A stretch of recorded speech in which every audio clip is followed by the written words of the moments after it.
There have been some suggestions that Dominic Cummings' departure from government might make the Tories go a little more soft on the culture wars. But yesterday, Liz Truss showed she is still spoiling for a concocted culture war-based fight. We're going to go through her slightly bizarre speech yesterday in the first half of our show, and I'm delighted to be joined by Dalia to do so. How's it going? Hi, Michael. You look and sound great. There was a moment where in my head I was like, ah, but no, perfect. Santa is watching down on us today. We are also going to be talking about a very balanced show: COVID, Brexit, and Starmer. It will become apparent, as to what particular aspect of those stories we are covering as we go through them. A little bit of housekeeping first. Tomorrow night we are launching our Twitch channel, and we're going to be hosting a quiz to do so. I'm not sure if anyone at Novara has yet sort of bought a sufficient games console to make us do the whole gaming angle of that website, but we're going to start with a quiz, and then there'll be a bunch more content sort of following. You can join us by going to twitch.tv/Novara Media, and then make sure you follow that channel. You know the score, as usual. Share the show link, tweet your comments on the hashtag TiskiSour, and we'll be reading out both your tweets and the super chats. First story. Liz Truss has a vendetta against French cheese. We import 2/3 of our cheese. That is a disgrace. And it turns out she also has a problem with French philosophers.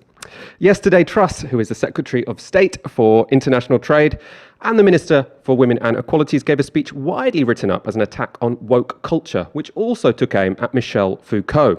We'll get to the Foucault part in a moment, but the gist of the speech was that governments had focused too much on fashionable causes like anti-racism and gender equality at the expense of class and regional inequities. Let's take a look. We were elected partly on the promise of fixing the scourge of geographic inequality and ensuring equal opportunity for all. There are still too many cases where your destination in life is decided by where you started it. So today, I'm outlining a new approach to equality in this country. This will be founded firmly on conservative values. It will be about individual dignity and humanity, not quotas and targets or equality of outcome. It will reject the approach taken by the left, captured as they are by identity politics and loud lobby groups. It will focus fiercely on fixing geographic inequality and addressing the real problems people face in their everyday lives, using evidence and data. If you were born in Wolverhampton or Darlington, you have been underserved by successive governments. No more. Things must change, and things will change.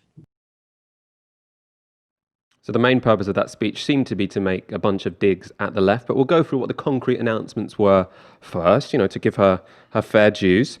So they have announced they will be launching an equality data program. That will be a large-scale project to gather data in order to, and I quote here, in order to better understand the barriers that people from every background are facing across the UK.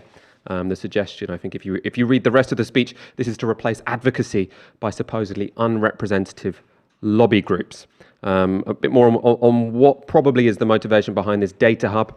From Fraser Nelson in The Telegraph, he says this will enable the government to answer questions such as why do those from Indian, Chinese and African backgrounds tend to do better than whites at school and on pay, while Bangladeshis and Caribbeans tend to do worse. The simplistic BAME versus white narrative has never stood up to scrutiny in Britain. So that's one of the big angles from the Tories and their outriders at the moment. They will also be moving the Equalities Hub to the north. I have to admit, I didn't know what the Equalities Hub was. Apparently, it brings together the Disability Unit, the Government Equalities Office and the Race Disparity Unit, and the Social Mobility Commission. Another headline grabbing announcement from that speech is that the government are going to scrap unconscious bias training, both in government and in the civil service. Truss said that in the speech, that, and I quote again, unconscious bias training does not improve equality and in fact can backfire by reinforcing stereotypes and exacerbating biases. We're going to go to the Foucault section in a moment. First of all, Dalia, your instant reaction to the speech there from Liz Truss. She's saying governments are focused too much on fashionable identity issues and not enough on traditional issues of class and regional inequality. Yeah, class and regional inequality, which is famously not shaped at all by race and gender in Britain. It's very easy to get sort of wound up on this because it is so stupid, and we're going to get onto that later when we talk about sort of this random selection of Foucault as the kind of the totem for this kind of culture war that they're trying to set up. And a lot of it is actually rooted in this sort of anti-intellectualism and sort of McCarthyite focus on academics who work on studying things like racism and capitalism and produce work that is not in line with the Conservatives' political agenda, and this kind of classifying everything that they don't like as postmodernism, even though these people don't have a clue what postmodernism is. They don't know what critical race theory or any of these other bogeymans that they're trying to kind of paint what these things are. And, they should stop trying to deal with ideas that they don't have the minerals to engage with, really, and save us all this kind of really embarrassing, excruciating spectacle that they're putting us through. And I'm going to go on a little bit here because I think that this is really, really important. And it's easy to sort of laugh at Liz Truss just because it's so clearly unhinged. But, let's take it bit by bit, There is this kind of manufacturing of this culture war as a way to kind of as a way to basically distract from the root causes of the very class inequality that she talks about. By making it seem like class inequality is growing in this country because too many people, because kids are learning too much about racism at school, which, by the way, they're not, is an absolute farce. But it also distracts from the fact that it's actually the consequence of austerity and neoliberal politics that every occupant of Downing Street has pursued over the past several decades. And as I sort of mentioned before, the idea that class and regional inequalities are somehow separable from race and gender shows a complete lack of literacy when it comes to understanding how class is formed in Britain. And it's no coincidence to me that people like, Liz Truss and Ben Bradley, that the only time they ever raise issues like class or regional inequality is when trying to undermine movements and demands by movements that are trying to talk about race as a key to that story of class. It's that kind of divide and conquer divide and conquer weapon that she's using. If these people really cared about class inequality, they wouldn't be cutting free school meals in the middle of a pandemic. They wouldn't be trying with all of their might to not actually do an adequate furlough scheme, forcing people to go to work in dangerous conditions in the middle of a pandemic, freezing the pay of key workers. But instead, by manufacturing these culture wars, that's the best terrain for them to get people whipped up into a frenzy about, this, that, or the other, and, talking about whether or not we can sing this song in this platform. And that actually allows them to get people talking about something that is not actual scrutiny of their policy. But I'll let you get on to exactly how a lot of the kind of commentators around her are kind of fleshing this out, and how they're using a lot of the same historic techniques that have always been used against the anti-racism movement, especially when the anti-racism movement makes explicit connections between capitalism, racism, and the experiences of the working class in general. What I'm going to do first is go to some quotes from that speech. So this is the part that was sort of shared most widely because it is the oddest part of the speech, partly not necessarily because of any of the individual claims that are made, but because they're all bunched together with apparently, as far as I can tell, no relation to each other. Let's get this up. So she says, "While we were taught about racism and sexism, there was too little time spent making sure everyone could read and write. These ideas have their roots in postmodernist philosophy pioneered by Foucault that put societal power structures and labels ahead of individuals and their endeavours. In this school of thought, there is no space for evidence and there is no objective truth. Truth and morality are all relative. Rather than promote policies that would have been a game changer for the disenfranchised, like better education and business opportunities, there was a preference for symbolic gestures. Even now, authorities rush to embrace symbols. For example, Birmingham City Council naming new streets Diversity Grove and Equality Road, as if that counts as real change. Underlying this is the soft bigotry of low expectations, where people from certain backgrounds are not expected to reach high standards. Now, the reason I said this is surreal is because none of these things have any relationship to each other. So she says, while we were taught about racism and sexism, there was too little time spent making sure everyone could read and write. Now, you can make an argument about the importance of literacy in our schools. It's incredibly important. But I don't see how you make the argument that the reason we don't have a literacy rate as good as we might want it to be is because people have been taught about racism and sexism. I don't see the causal connection there whatsoever. Completely bizarre. I don't know also what the idea of soft bigotry of low expectations has to do with Foucault, or especially councils naming roads things like Equality Drive. I mean, the point she's making, I suppose, on the most base level, is that it's not real equality just to name some roads. But also, I mean, naming some roads doesn't really prevent you getting to real equality. What prevents you getting to real equality is things like austerity and the kind of things that suck money out of our education system and puts families into poverty. We'll get onto that a bit more in one moment. Dalia, what do you make of this? Do you think there's any, I mean, why does she think she's going to get traction with this idea that the reason why there might be underachievement among working class communities is because Birmingham City Council named a new street Diversity Grove?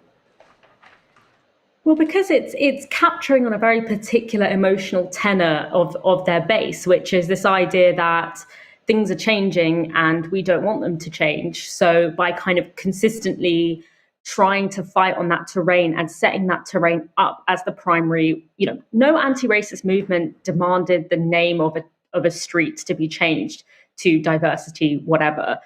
The demands of the anti-racist movement are based in, many of which are based in policies that address economic inequality that will benefit the whole working class. But I think that, and going back as well to sort of some of the red herrings out there that are put by people like Fraser Nelson, because I think this is really important.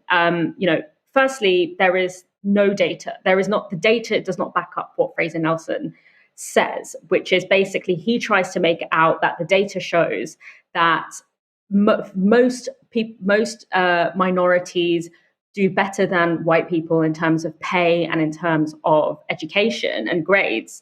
But he's really fixed the numbers there to not show that actually, according to the ONS, the vast majority of minority groups, the exceptions being Indian and Chinese ethnicity groups, experience a racial wage gap. But also the key thing here is that you can't quantify racism purely by looking at wage. It's also, things like the quality of work, the security of work, the conditions of work are all relevant here. And that's not to mention the kind of social issues that a lot of anti-racist movements are raising, things like policing and immigration politics. But this is also classic sort of model minority bullshit, this idea that because some minorities, according to very particular metrics that I'm strategically picking, then the explanation, therefore, is that the reason that the vast majority of racialized communities in this country experience unequal outcomes is because they have some kind of inherent deficiency or some kind of inherent cultural problem, because clearly racism didn't stop, this particular minority in this area. So that what that does is it basically shifts all of the blame onto minorities that do not experience that particular impact in that particular metric.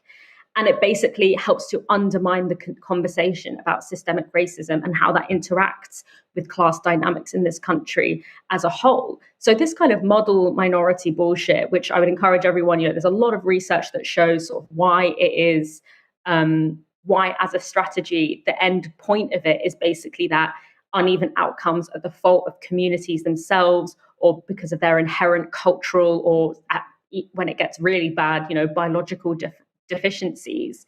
And therefore, we as a collective can relinquish responsibility for finding ways to address that. But I think what I wanted to kind of really point out here is that it's really easy to get wound up by this. And there is definitely a broad strategy here being used to kind of dismiss to fragment racist conversations about racism from conversations about class, to whiten the working class, and to act like the interests of the white working class and working class people of color is inherently different.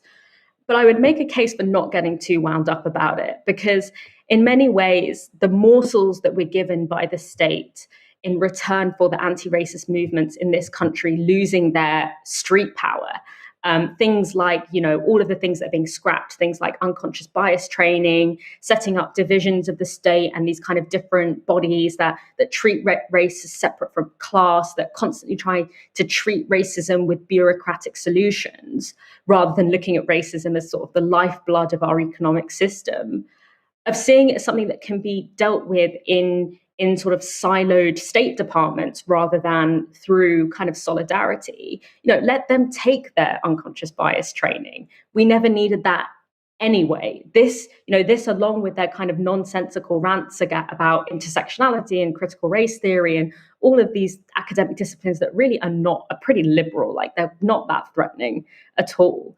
It's all that the government's attempt to suppress a clear line of analysis that is developing against neoliberal politics. And that is, especially amongst young people, as we've seen kind of in the climate movement, in the Black Lives Matter movement, that understands, that famous phrase by Stuart Hall, which is that race is the modality through which classes lived.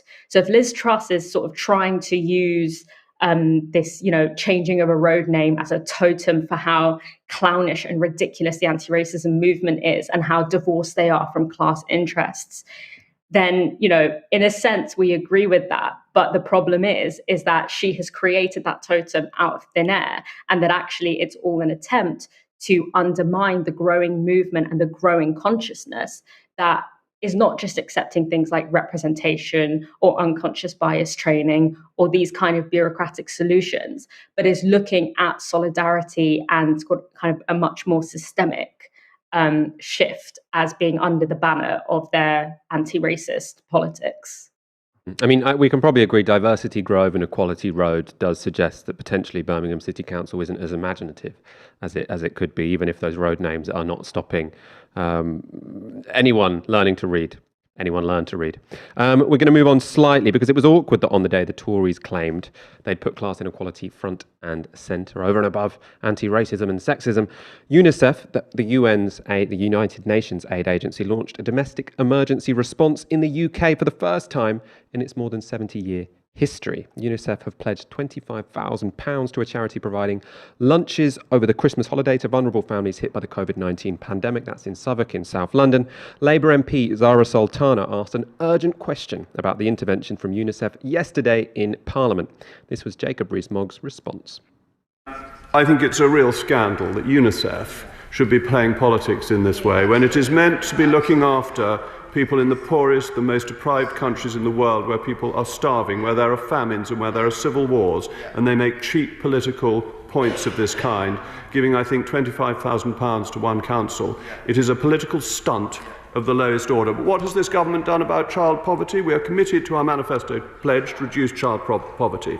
We've expanded free school meals to all 5 to 7-year-olds, benefiting 1.4 million children. We doubled free childcare for eligible working parents and will establish a £1 billion childcare fund, giving parents the support and freedom to look after children. We're spending £400 million of taxpayers' money to support children, families and the most vulnerable over winter and through 2021.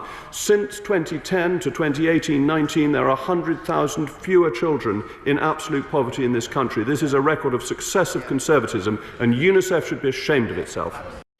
So we'll talk about whether or not this was a shameful political stunt from UNICEF in a moment. First of all, I think it's important to address head on the claims he made about poverty in this country.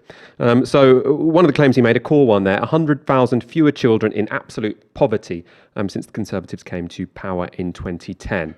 Now, what does absolute poverty mean? It means less than 60% of them, or living on, a household living on 60% of the median household income level as it was in 2010, though adjusted for inflation.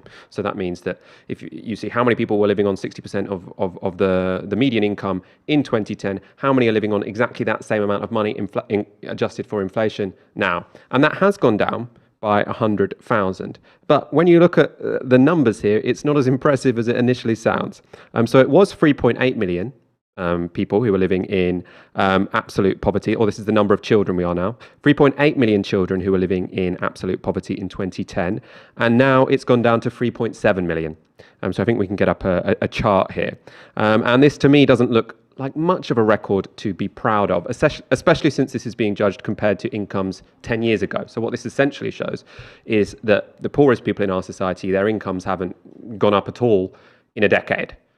Now, if you're looking at historical trends, that's a failure of government. That's not something to be shouting about as a great success in government. We can also go through some more of the statistics that shame this government when it comes to poverty, and especially food poverty, because there are a lot of them.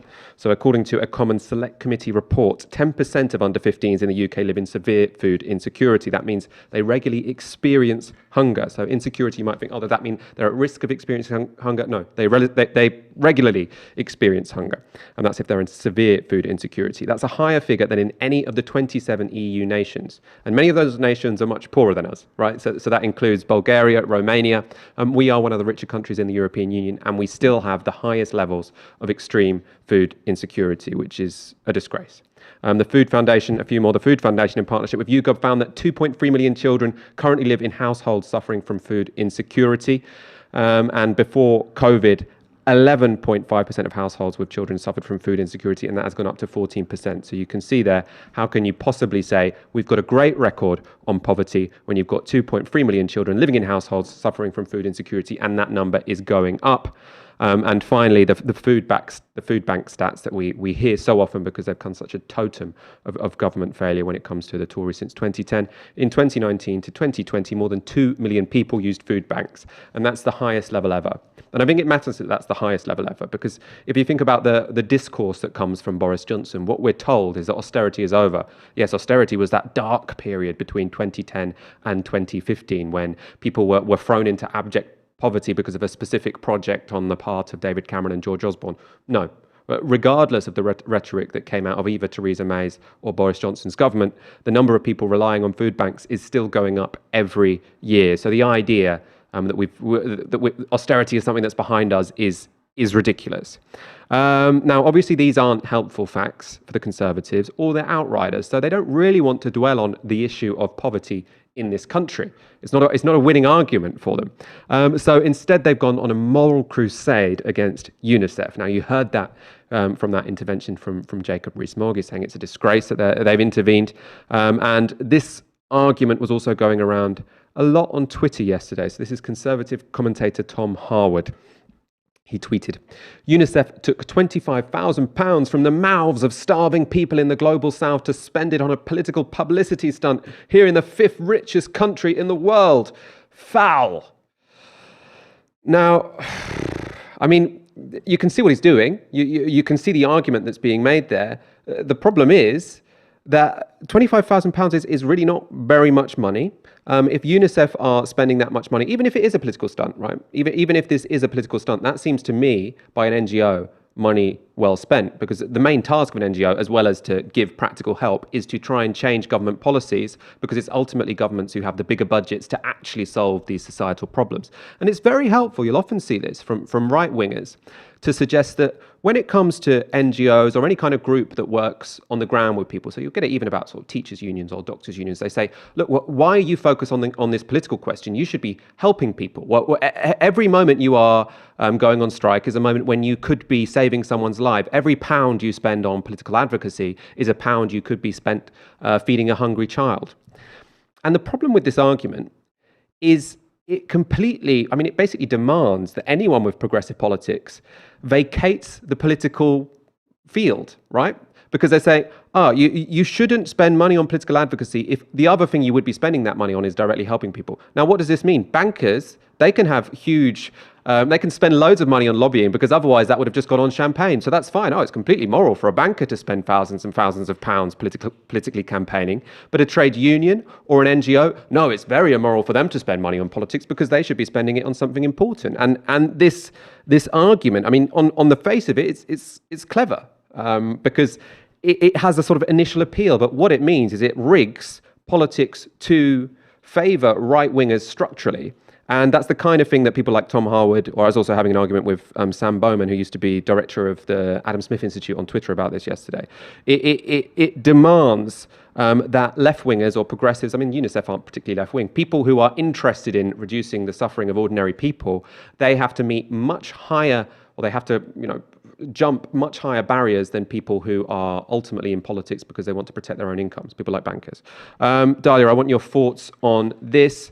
How effective do you think this, I suppose, challenge to UNICEF's legitimacy, them saying it's a disgrace they ever turned up in Britain? And also, I suppose, do you think that UNICEF intervening could potentially backfire? I mean, we are at the moment seeing a big drive on the part of this government to basically defund aid programs, and it could be the case that this riles right-wingers enough to say, fine, we'll defund them even more.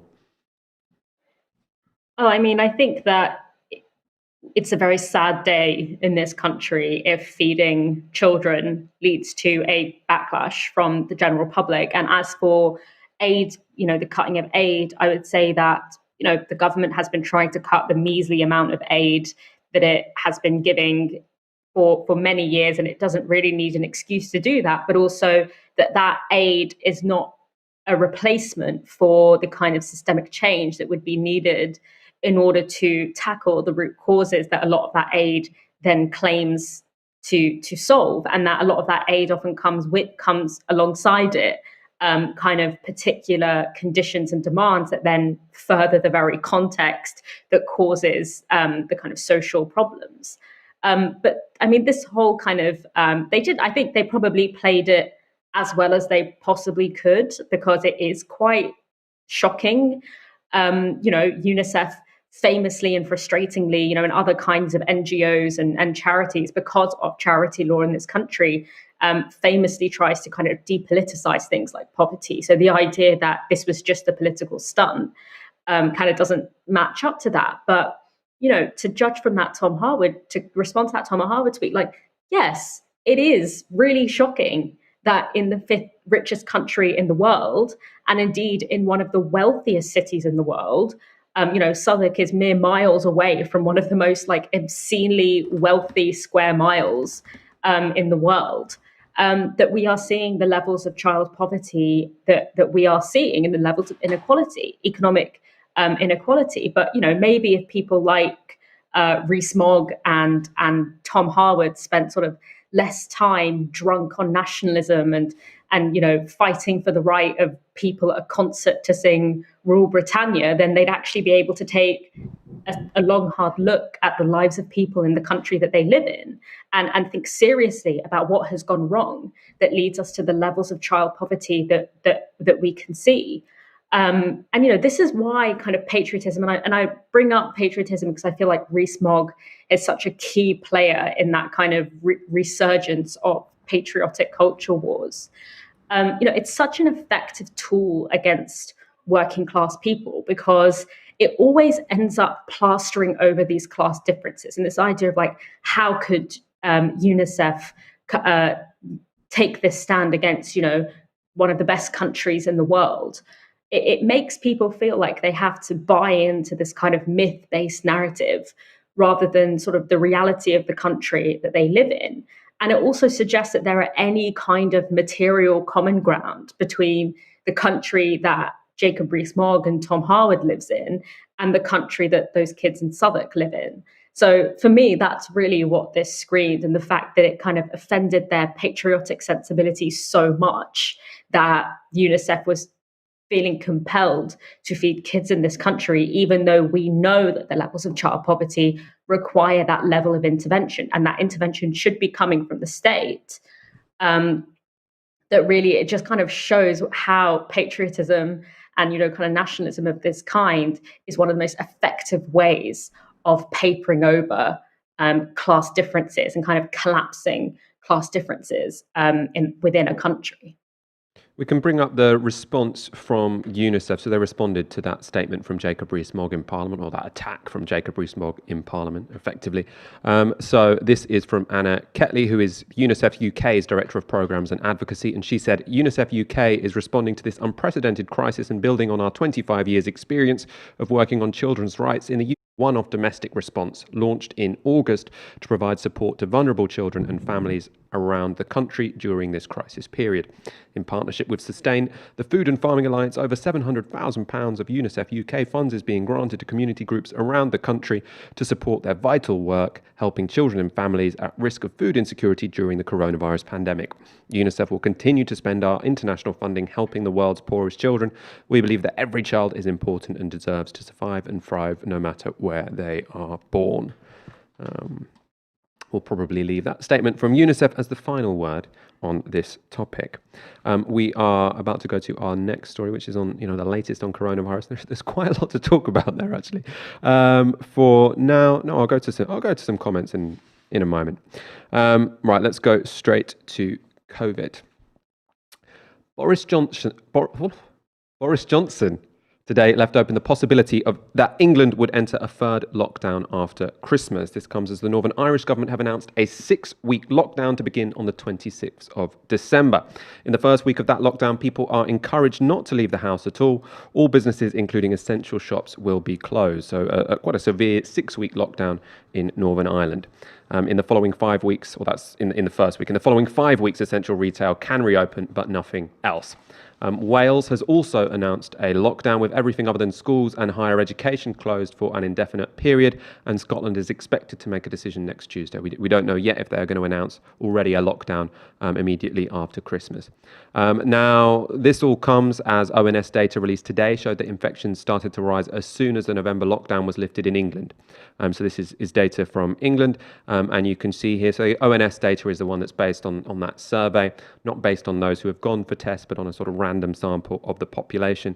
You can see there, the moment the lockdown came into place, the number of people with coronavirus starts to fall, and then as soon as it gets lifted, it starts to rise again. And if you look at the cases according to people who have got tested and got a positive result, that spike looks even more dramatic. So this is from the government dashboard via the BBC, which is showing the 7-day average is rising pretty sharply, in fact, and very much how it was looking before we went into the last lockdown. So one would expect that something of a similarly severe level would be required after Christmas. I mean, it's possible it could quite easily be more severe because they could close shops, etc. They weren't closed in our November lockdown. Now, interestingly, speaking to the World at 1 today, Neil Ferguson, so he's Britain's sort of most high-profile epidemiologist, he suggested he's less worried about Christmas, because obviously all of the reportage at the moment has been the danger of young people meeting with old people at Christmas, and that causing a huge pile-up in hospitals, essentially, of older people who got coronavirus off younger relatives. Now, that's still a huge risk, but Neil Ferguson said his bigger worry is January. And he says that because that's when young people return to schools. You might think, but they've been going to school already. The problem there is that January is the month when respiratory viruses are always most widespread in the country and when hospitals are already under the most strain. So even though we have had experience of coronavirus being around and kids being in school, we haven't had that in January yet. And obviously the vaccine won't have been rolled out very much at all by then. So that's his big worry. And you can see why it's schools which are of particular concern to epidemiologists. This is also from the ONS today, so from the Office for National Statistics.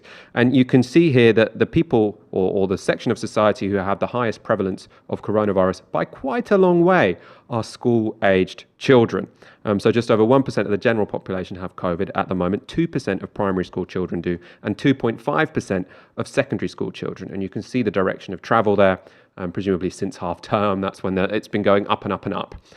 So that will be, it seems, unless something changes, the big risk in January when people go back to school. You can see there actually, get out briefly, because there's one more thing that's interesting on there, I think, which is sort of the way that actually the epidemic in students at universities sort of rose and fell quite quickly, even though it's still above the average rate. Now that high prevalence in primary schools and secondary schools explains why the government have, in a typically panicked and last-minute fashion, announced that schools would have a staggered return in January to allow for all students to be offered a lateral flow COVID test. The schools minister Nick Gibb explained the plans to Nagaman Chetty on the BBC this morning. What is happening in terms of what the government wants, in terms of who should attend school well? Because just a few days ago, the government was threatening legal action against councils for telling their pupils not to go to school. Now you're saying you don't need to go to school, you've got staged return, and you're telling teachers just a couple of days, or maybe even as they're breaking up for school. Well, education is a national priority. We want schools to remain open. We wanted schools to remain open right through to the end of term. That's why we took that action we did a few days ago. In January, we want to break the cycle, break the chain of transmission. We want to test 5.5 million secondary school students. We've been piloting these testing arrangements in schools for the last few weeks.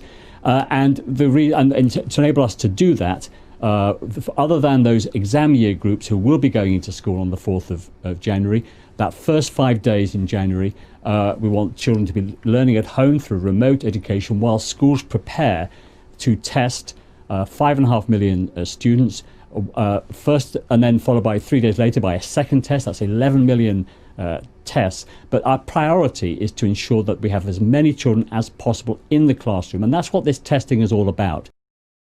Now, obviously, mass testing of school students is a great thing. It's something that the teaching unions have been demanding for months. As we've said on this show, I do think that kids going to school is an absolute priority. I've spoken to teachers about this who've said, even from that first lockdown, you could see how far kids had regressed.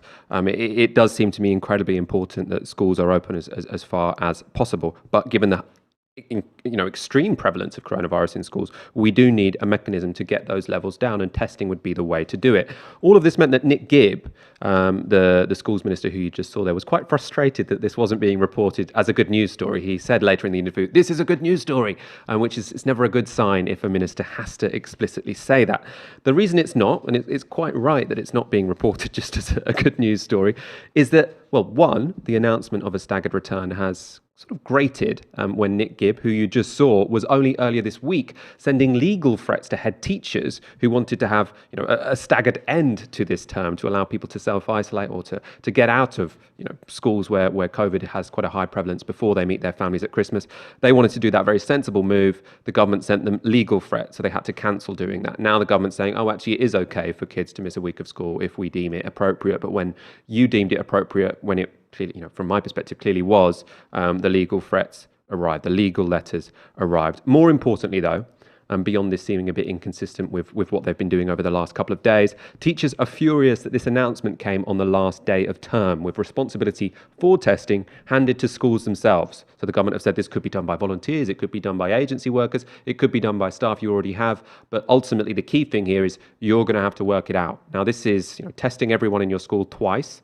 They're testing them twice because lateral flow tests have quite a high rate of false negatives. So if you only did it once, you'd be letting quite a lot of people through the net.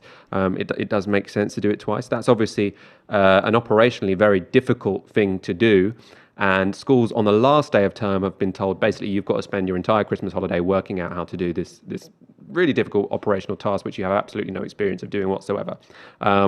People are annoyed that this was not announced earlier. We've had these lateral flow tests for a while. There is no excuse whatsoever for this to come so late in the day. And because there is no excuse, it has united, basically everyone who works in education in the country. So all the teaching unions and head teacher associations. So this is not just the NEU. They can't just say, oh, this isn't just radical left teaching unions. Obviously, I think the National Education Union are great. But this is all of them, the head teachers, the teaching unions, etc. They have written an open letter today. They've come to a joint statement. And this is the key quote, I think. They write, All our organisations are supportive of the concept of the use of lateral flow tests in schools. Many of our organisations have been actively calling for such tests for some time. However, it is our view that due to the chaotic and rushed nature of this announcement, the lack of proper guidance and an absence of appropriate support, the government's plan in its current form will be inoperable for most schools and colleges. Schools and colleges simply do not have the staffing capacity to carry this out themselves. As such, most will not be in a position to carry this out in a safe and effective manner.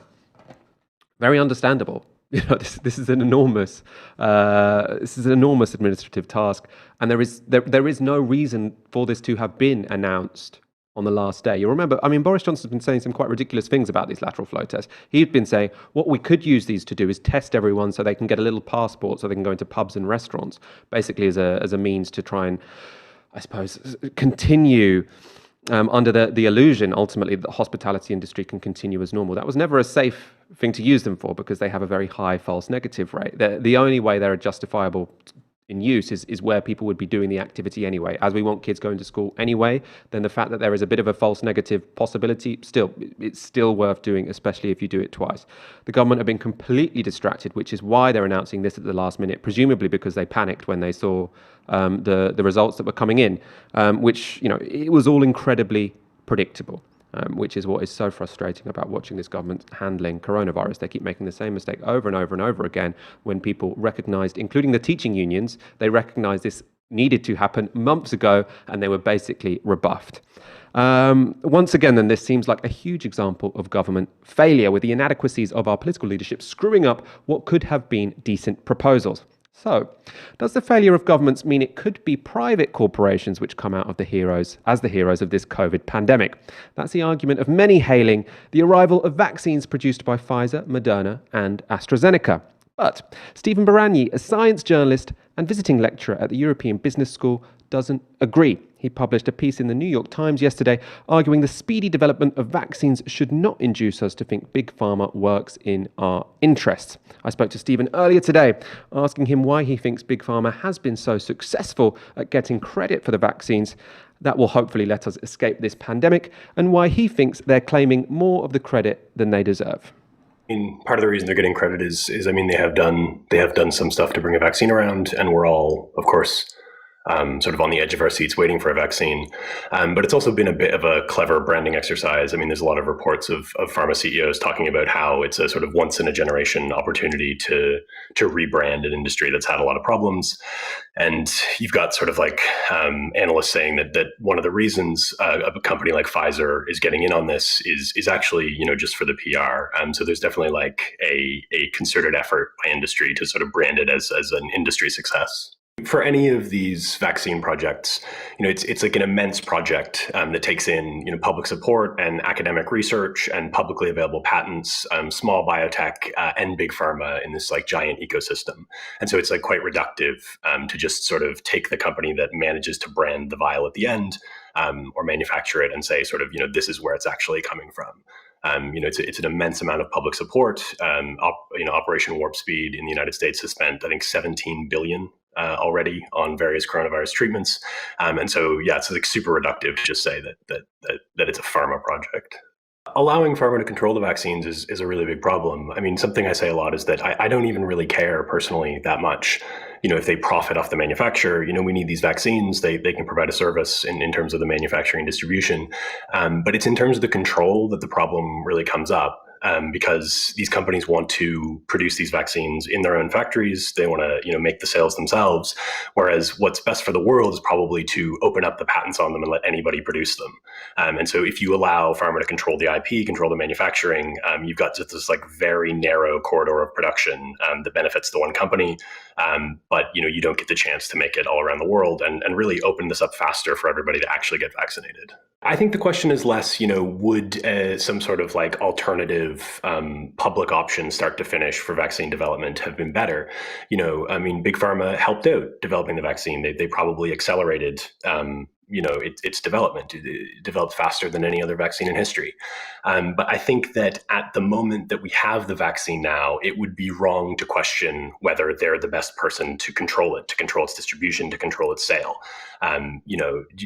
To say that they helped develop it and then therefore should be allowed to restrict the supply is ridiculous. You can ask for more. They're not pure villains. They did some good here, but that doesn't mean that we have to allow them to restrict access to the vaccines. That was Stephen Baragni. You can check out that article, very well worth reading in the NYT. Let's go to a couple of comments before we move on to our next section. It's going to be on Brexit. Just a spoiler alert there. It's going to be Brexit for 10 minutes before we move on to Keir Starmer.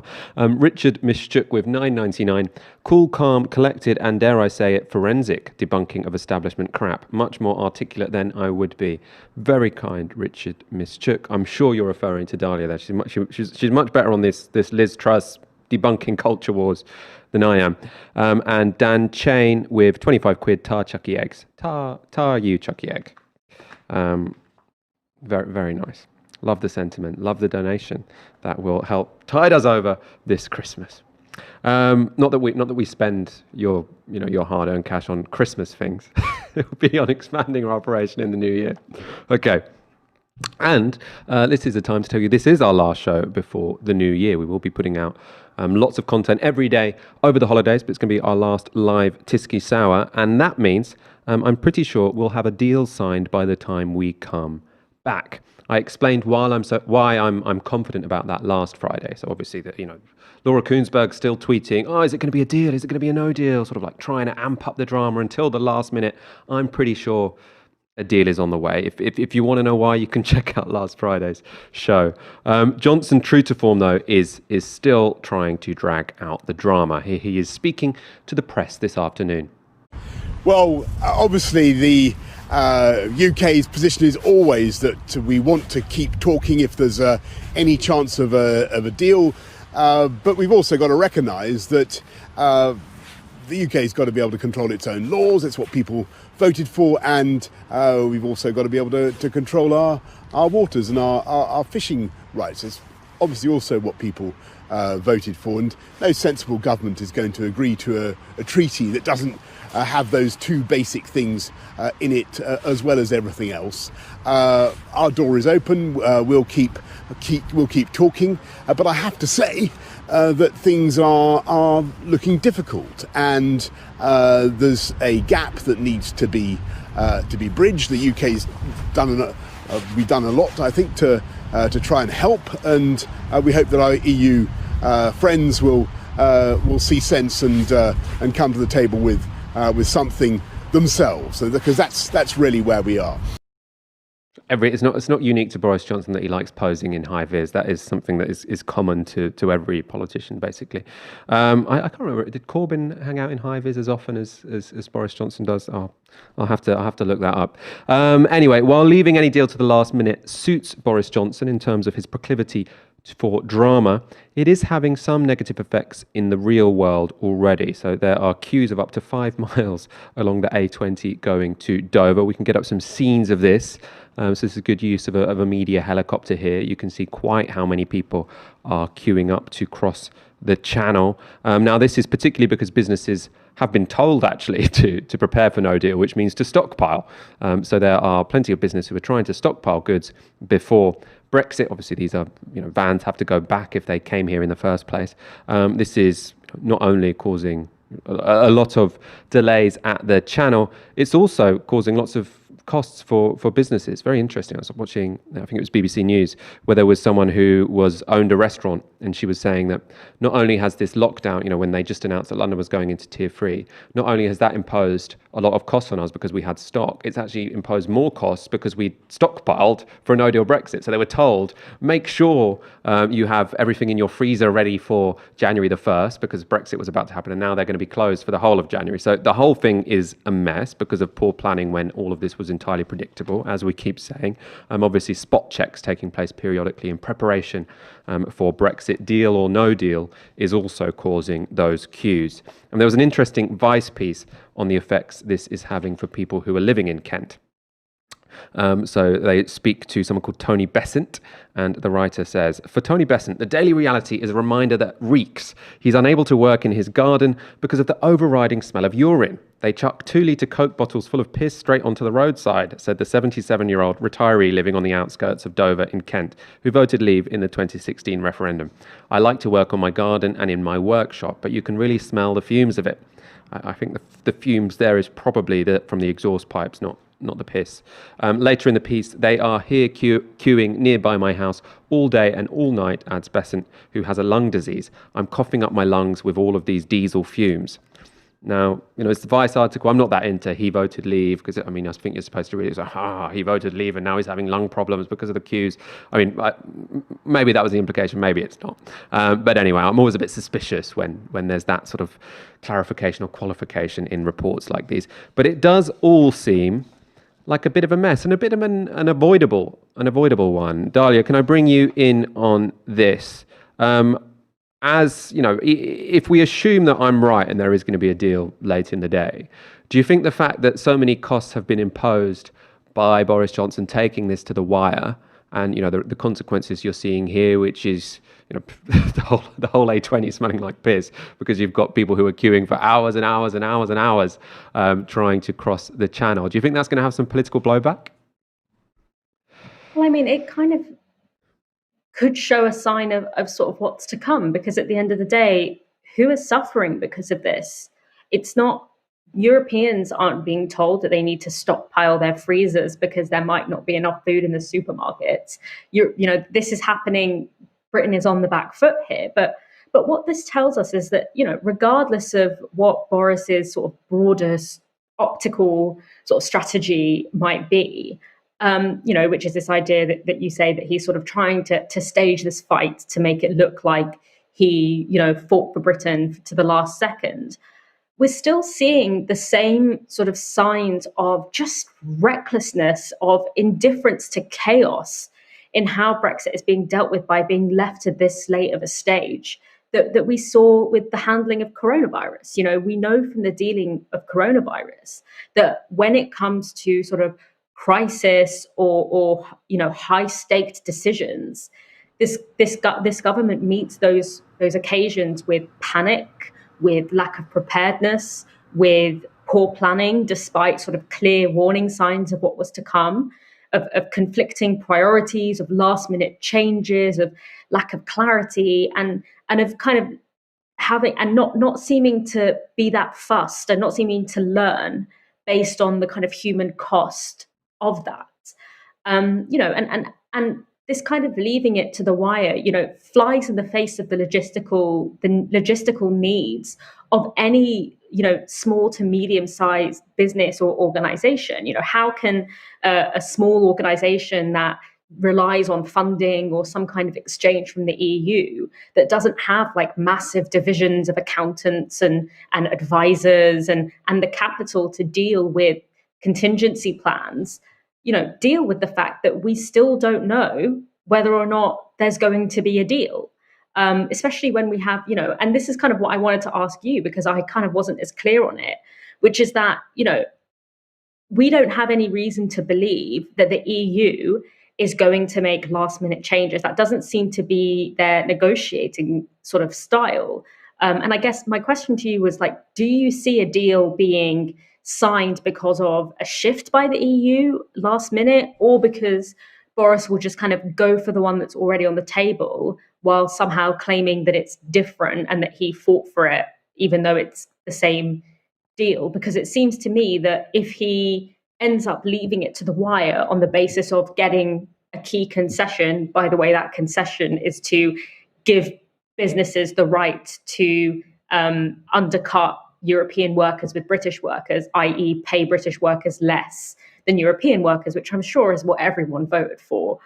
Is it, do you see kind of like, because if he ends up signing that deal anyway, then it will be like, okay, so you put us all in this panic and you were going to fold anyway. So do you think it's going to be a last minute change by the EU, or just a last minute, surrendering by Boris? Well, I think that probably the European Union, because you've got to take into account, there's a huge political cost to Boris Johnson of signing any deal. Not necessarily political cost, but it has to be managed.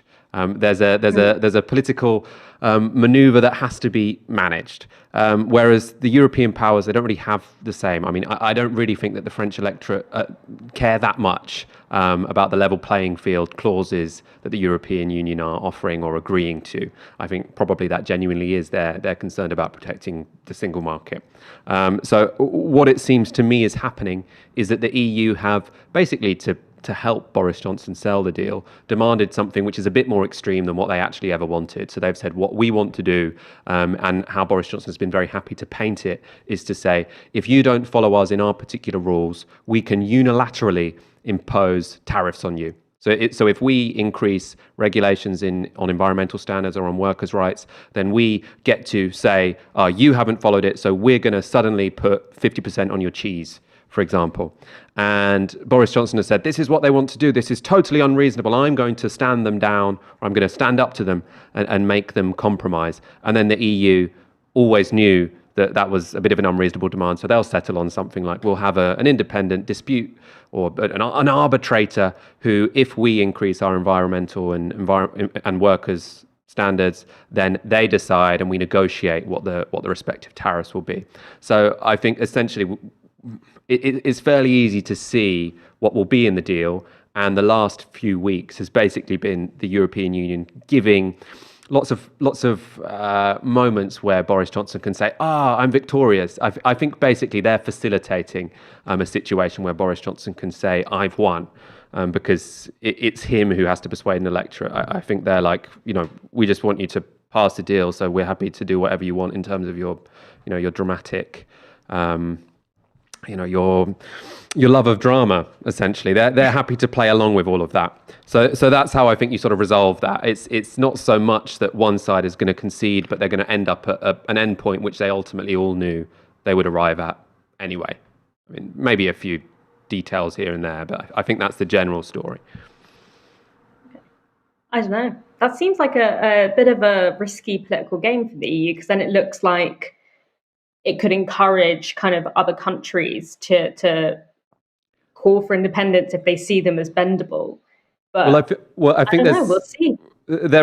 I think they can land somewhere which is less restrictive than their most extreme demands, which is still disadvantageous to the UK compared to being in the EU. They need it to be disadvantageous to the UK compared to being in the EU, but there's plenty of room for them to make sure that happens whilst giving Boris Johnson, the image of having won at least, the odd concession here or there. Okay, we'll find out. Yeah, we will find out. All right, let's go to our final story. First of all, Ben Skelton with 20 quid. As a youth worker in London, can I send a shout out to my colleagues across the country who, despite being on the cutting edge of Tory austerity the last 10 years, work all out to support young people so crucial during lockdown? Absolutely, you can.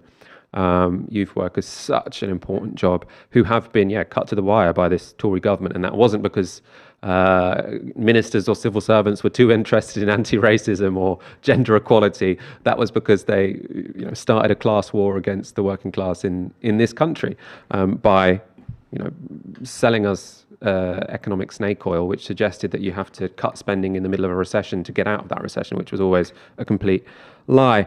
Tarana Amadi Parker with $4.99, regular donor, thank you very much. Titus Monk, I'm a drunk communist, have a fiver. Thank you very much. Any more drunk communists watching the show, feel free to hand us that cash. I hope you enjoy getting pissed. It's the day for it, isn't it? I think it's called Black Eye Friday. It's normally called Black Eye Friday, which is because it's the last Friday before Christmas, so the pubs would be full. You'd have a sort of an ambulance driving around towns picking up people when they puke and collapse on street corners, but it's cancelled this year, I suppose. Very sad. Our final story.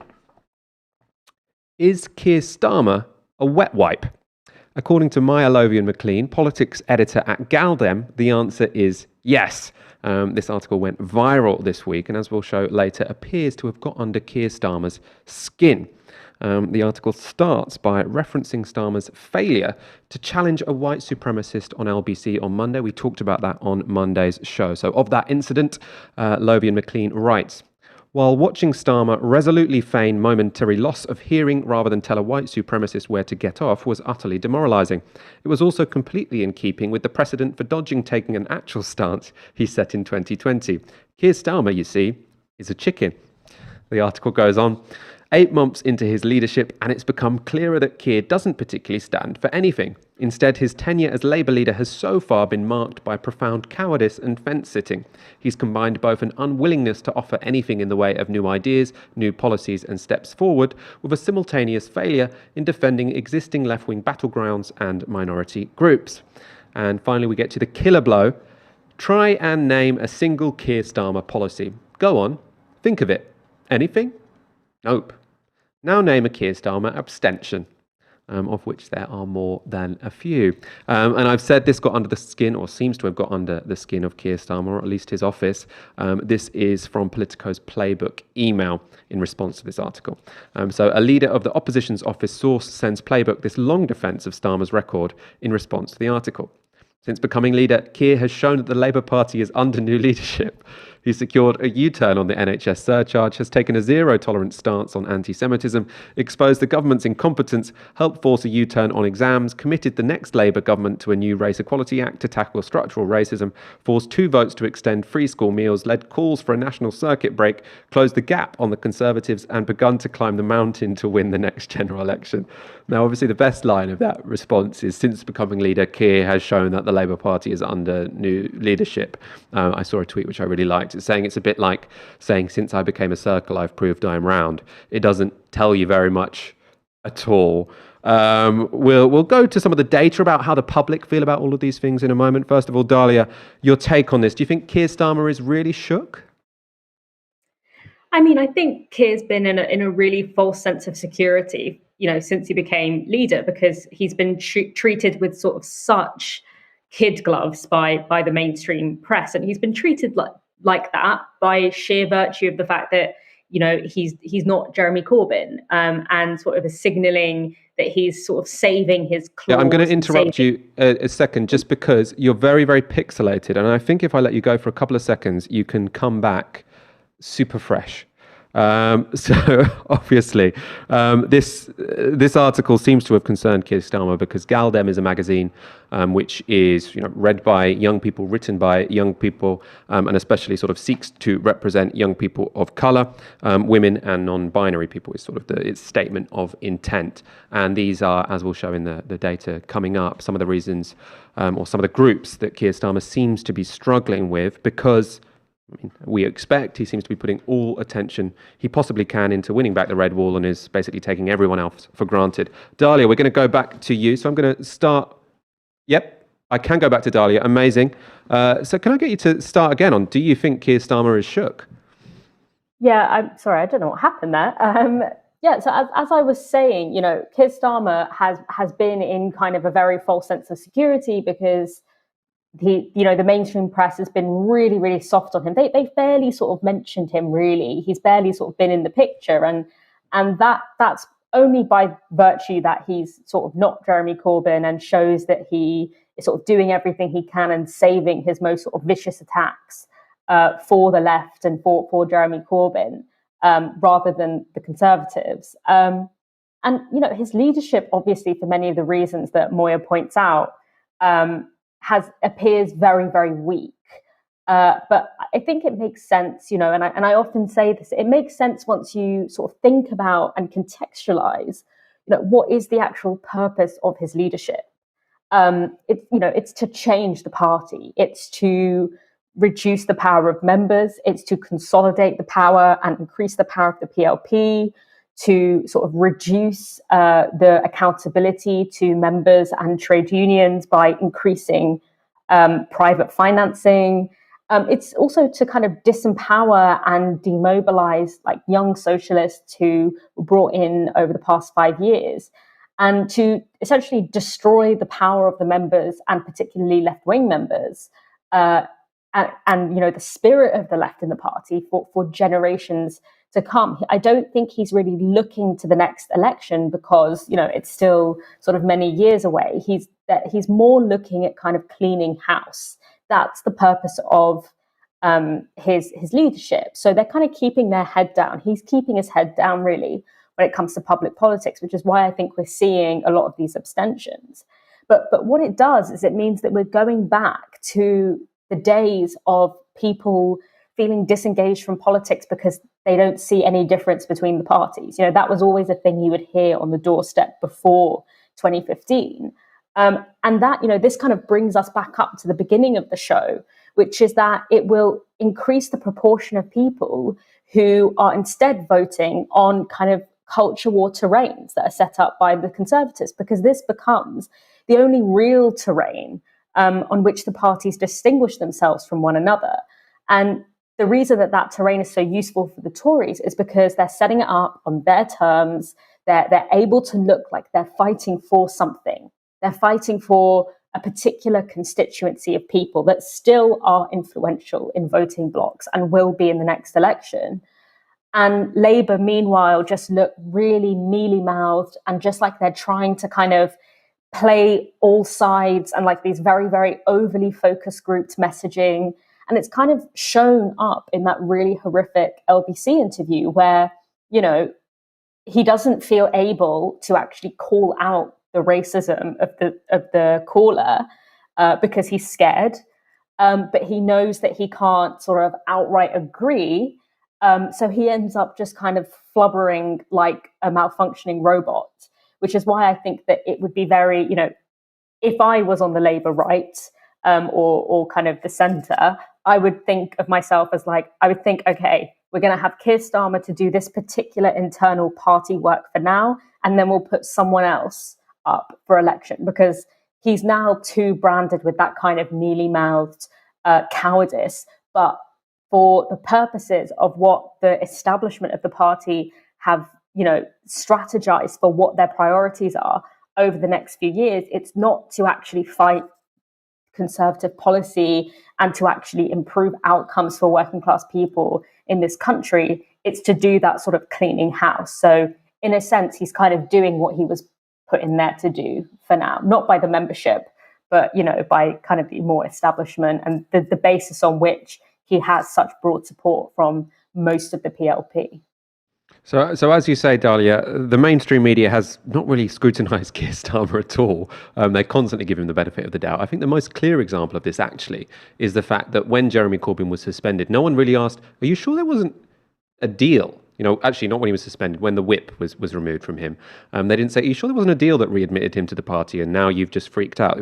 There clearly was, or it looks in all likelihood that there wasn't, and no journalist asked him. If you are interested in people who do put Keir Starmer under some scrutiny, do subscribe to Novara Media. We go live every Monday, Wednesday and Friday at 7 p.m. and we'll be putting out a video every day over the Christmas break. As I say, we do put Keir Starmer under scrutiny. We do also like to be very fair about him. We're going to go through some data about what the electorate think about Keir Starmer at the end of his first year in office. For now, though, I want to go to a clip from Wednesday. I mentioned this on Wednesday's show. It's from PMQs, and I think it's really worth watching because it sums up where the lines of opposition between the Prime Minister and the Leader of the Opposition have been drawn. As this is the last PMQs of the year, I, for one, often wonder where the Prime Minister gets his advice from. Well, now I know, because I've here the official newsletter of the Wellingborough Conservative Party. It's not on everyone's Christmas reading list, but it is a fascinating read, because it gives a lot of advice to wannabe politicians. It says this: say the first thing that comes into your head. It'll probably be nonsense. You may get a bad headline, but if you make enough dubious claims fast enough, you can get away with it. And it includes the December edition, the advice. Sometimes it's better to give the wrong answer at the right time rather than the right answer at the wrong time. So my final question to the Prime Minister is this: is he the inspiration for the newsletter, or is he the author?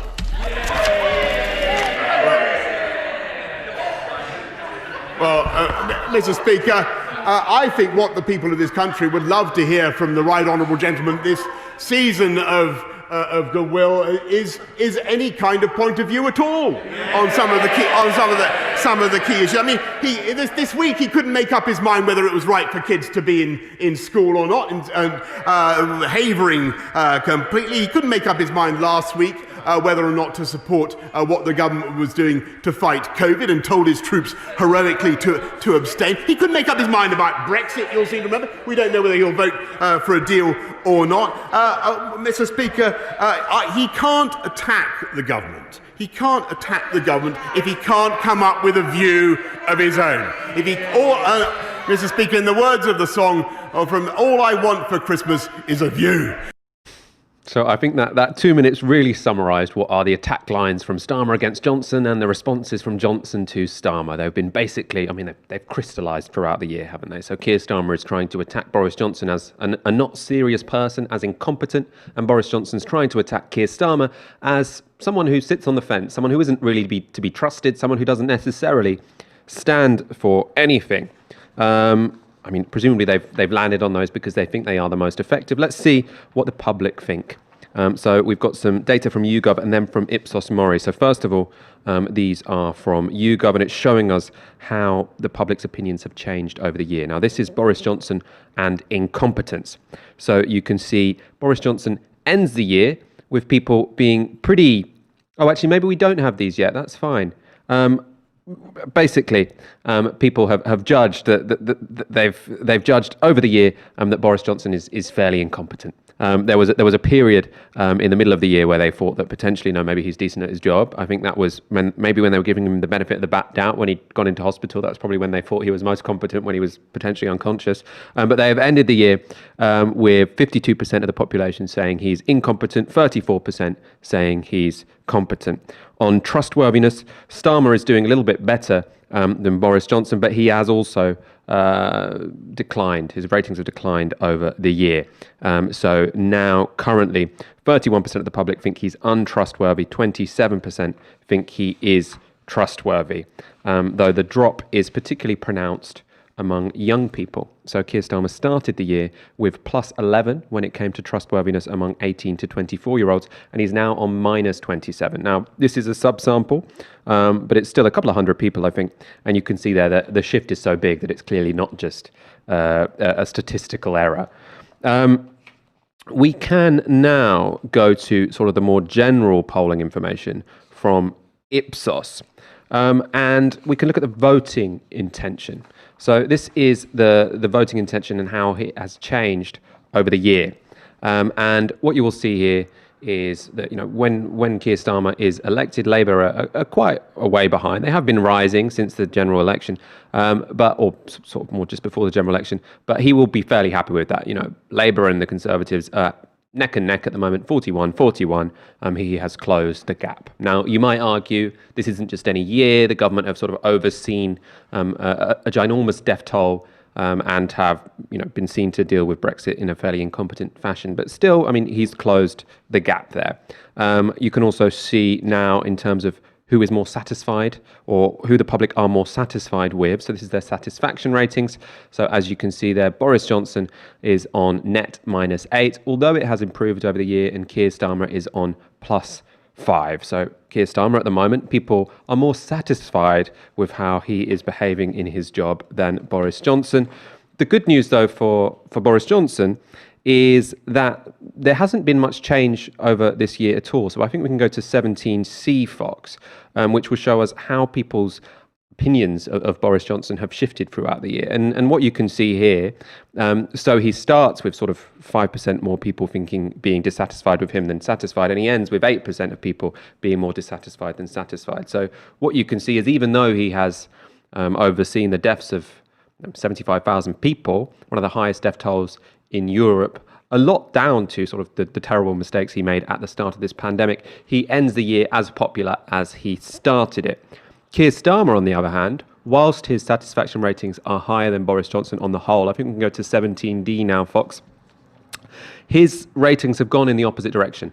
So you can see that when he in June in the summer when I think that's probably the first survey since he became leader. You can see he's got a massive gap there. He's on plus 30 when it comes to satisfaction, and by the end of the year he's only on plus 5. So there has been a big shift there. So people's opinions of Boris Johnson are staying the same. Of Keir Starmer, they are declining, even though Keir Starmer still is or has more people satisfied in how he has operated than Boris Johnson. And I just want to, because we like to be very fair, that decline in satisfaction when it comes to Keir Starmer is not necessarily unusual or something which shouldn't be expected. So I think we can get up 17E now, Fox, and this will show that a sharp decline in your popularity or the number of people who are satisfied with you seems to be fairly common for any opposition leader. So it seems to be that at the start of your term, people give you the benefit of the doubt, and then more people start to form negative opinions of you as the year goes on. So again, I assume he'd prefer it to be more the shape of Tony Blair, who stayed fairly high throughout that. But it doesn't seem like the end of the world. Dalia, I want to put this to you. So obviously on this show, we've been fairly critical of Keir Starmer for his outrageous decision to suspend Jeremy Corbyn and then withhold the whip from him, from abstaining on the Spy Cops bill, abstaining on the bill which allowed people to break international law when they're abroad, if it was 5 years ago, and then just a laughable amount of abstentions on almost everything. But the public, I think his team will probably be fairly happy at the end of this year. Their main intention was to get a decent first impression for Keir Starmer, for people to think, I could potentially see him as Prime Minister. He wanted to put clear water between himself and Jeremy Corbyn. He's kind of done that. He wanted to attack Boris Johnson as incompetent. He's kind of done that. Do you not think they'll look at those poll results and think, we've done a good job? I think they probably will. And I think that that's because they have managed to kind of tick all the boxes that they are trying to do, which is to kind of remove vision, as it were, from the party. But I think that, we have to take into context here that these numbers come from a time where Keir Starmer has really not experienced the full kind of machinery or the full kind of context of what the media or the opposition might say. And I think that's why we've seen a kind of hands-off approach, it's because, as I said, that kind of focus on cleaning house and changing the party and not wanting to really be a player in the public sort of sphere, so as not to actually get into the dirty work of being tested by the media and by the opposition. But I think that the legacy of Keir Starmer will be that in the middle of a pandemic where Britain had objectively, other than the United States, had objectively the most catastrophic outcomes in the world, and in the midst of a Brexit negotiation that doesn't seem to have really moved that much in the past year and is causing the kind of scenes that we talked about earlier, and in the context of, levels of child poverty that are reaching to the point where UNICEF is actually having to come and intervene, that the Labour Party of Keir Starmer stood by and didn't really have much to say on that. So I don't know how long that might tarnish his brand if he was to go into an election with that legacy. But as I said, I think that his team have achieved the things that they wanted to achieve, and they've managed to do it without as much attrition or focus from mainstream media, from barely any kind of scrutiny from mainstream media. The question of whether that would be a sustainable strategy going into a general election remains to be seen, because I still do think that because the Conservatives hold so many of the apparatuses of state power, that an alternative model of power has to be developed in order for any kind of pro-working class party to get into power. So the question is that the kind of party that's going to be going into an election? And if it is, what strategy do they have other than to just sort of play chicken, as it were, which is the strategy that Keir Starmer is following at the moment?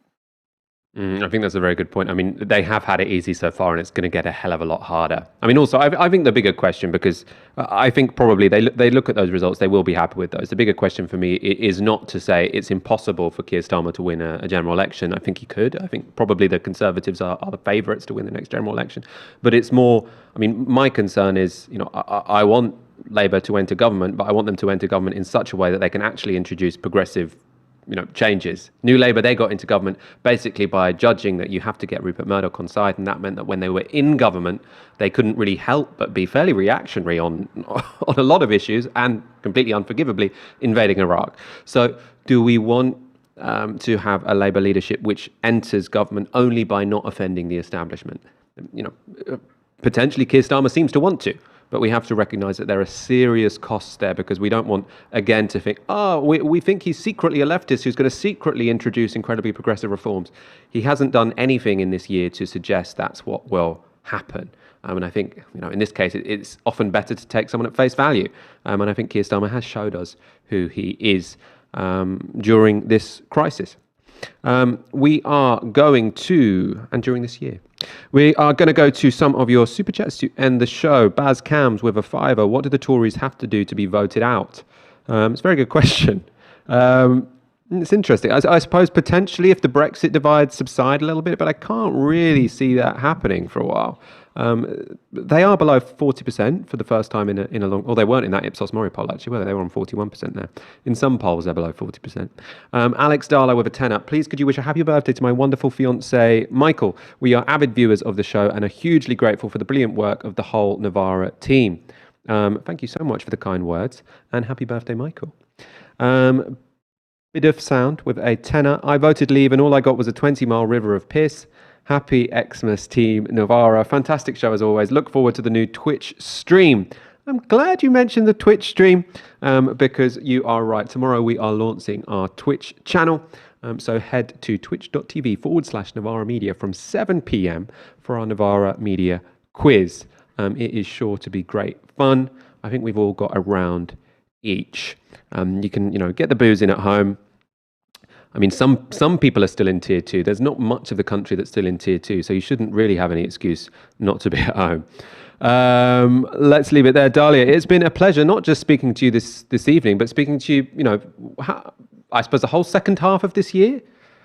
Yeah, I can't even... It feels like it's become ingrained into my weekly routine now. I never had a life before I was doing my weekly Tiskies. But yeah, it's been great. That's how I feel about it as well. It could have been... We could have been having you on for 3 years every week. It's what it feels like. And thank you for watching Novara Media all year. It's been a great year for Tisky Sour. I've loved every minute of it. And I think we're really pleased with the sort of progress we've made, going more regular, getting our viewership up. As I say, we are going to be taking a 2-week break, but do not fear. There will be Novara Media content going out every day. We're going to be doing the 12 days of Tisky, which is a look back at each month of the year, what we said on Tisky Sour at the time, how that stands up, how that stands the test of time.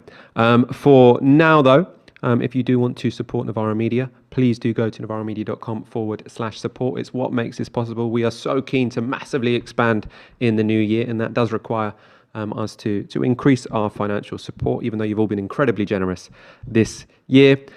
For now, have a great Christmas. It won't be a normal one, but I hope you can still enjoy it nonetheless, and a great new year, which again is going to be much quieter than usual. We'll be back on the 4th of January. You've been watching Tisky Sour on Novara Media. Good night.